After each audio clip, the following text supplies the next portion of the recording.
श्री चंदन कुमार चौधरी। धन्यवाद सभापति महोदय जी। इनके बाद 2 वक्ता और लिए जा सकते हैं, उसके बाद शून्यकाल 280 के तहत विशेष उल्लेख में आपने बोलने का मौका दिया। अध्यक्ष जी, आपके माध्यम से मैं अपनी बड़ी बहन सीएम साहिबा का ध्यान आकर्षित करना चाहता हूं और पीडब्ल्यूडी मिनिस्टर्स का भी, कि हमारा जो क्षेत्र है, जिस क्षेत्र से मैं चुन के आया हूं, बहुत ही दयनीय स्थिति में है। ना तो शुद्ध पानी है, न चलने का रास्ता है, न गंदे पानी की निकासी है। वहां पर लोकसभा चुनाव से पहले एलजी साहब भी जा चुके हैं, चीफ सेक्रेटरी भी जा चुके हैं और प्रिंसिपल सेक्रेटरी भी जा चुके हैं। एलजी साहब का वक्तव्य था कि ये दिल्ली है क्या, लेकिन हम लोगों को बहुत ही दयनीय स्थिति में पिछली सरकार ने जीने के लिए मजबूर कर दिया था, जहां पर पानी माफियाओं के द्वारा पानी बेचा जाता है, टैंकर माफियाओं के द्वारा पानी बेचा जाता है और ट्यूबवेल माफियाओं के द्वारा उस घर में पानी दिया जाता है जहां पर उनका वोट बैंक है।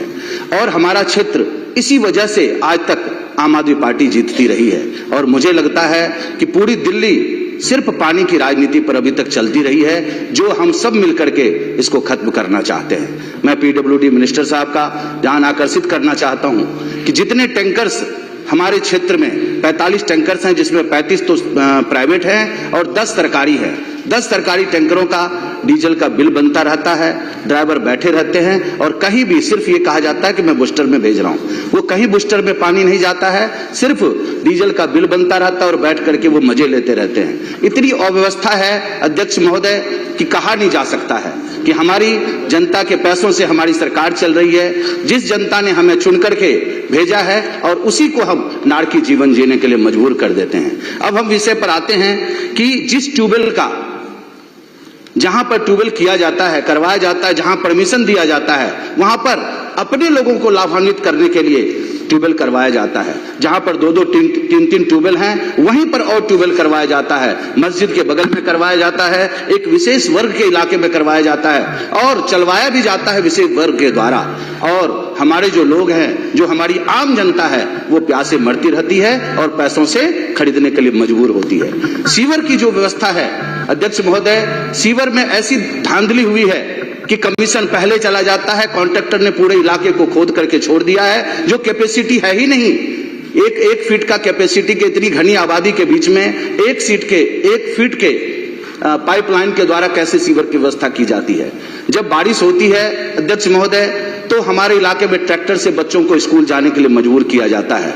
इस तरह की अव्यवस्था हमारे इलाके में हुई है और प्रिंसिपल सेक्रेटरी के द्वारा, चीफ सेक्रेटरी के द्वारा वहां पर एक्शन को, चीफ इंजीनियर को हिदायत भी दी गई, लेकिन उस पर कोई जू नहीं रेंग रहा है उनके कानों पर। अभी जब मैं जीत करके आया हूं तो मैंने एक्शन से, चीफ इंजीनियर से बात किया, लेकिन वही रवैया है, वही तरीका है इनका काम करने का। जैसे टैंकर हम लिखवाते हैं कि यहां पर भेजो, तो वो कहते हैं हमारे पास और भी कंप्लेन आते हैं, मैं उनको भेजूंगा।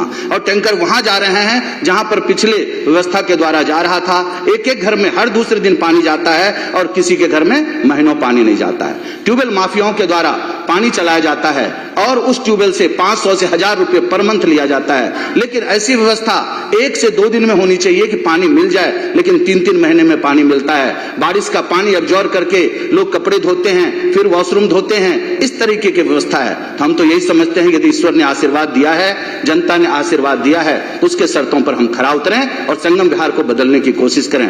लेकिन आप सबके सहयोग से हो पाएगा, मंत्री महोदय के सहयोग से हो पाएगा, हमारे सीएम साहिबा के सहयोग से हो पाएगा। एक हमारा फ्लड कंट्रोल है, जहां पर 11 साल से नाला बन रहा है, रोड बन रहा है, लेकिन उसको अच्छी तरह से नहीं किया गया है। 11 साल से वो बन ही रहा है, कंप्लीट नहीं हुआ है। एक तय सीमा सीमित किया जाए कि एक तय सीमा में 6 महीने के अंदर इस नाले को कंप्लीट किया जाएगा और व्यवस्था बनाई जाएगी। बारिश का समय आने वाला है और गर्मी का समय आने वाला है, तो मैं अध्यक्ष महोदय आपके माध्यम से अपनी बड़ी बहन और मंत्री जी का ध्यान आकर्षित कर रहा हूं कि हमारे क्षेत्र में जितनी पानी की समस्या है पूरी दिल्ली में कहीं नहीं है। इससे अच्छा तो हमारा गांव है, जहां पीने का शुद्ध पानी है, चलने का रास्ता है, भाईचारा है, शुद्ध भोजन है। लेकिन संगम विहार जैसी स्थिति को बदलने की आवश्यकता है। हम चाहते हैं कि आपके सहयोग से संगम विहार को बदलें और एक अच्छी व्यवस्था बना करके अच्छा शहर बनाने की कोशिश करें।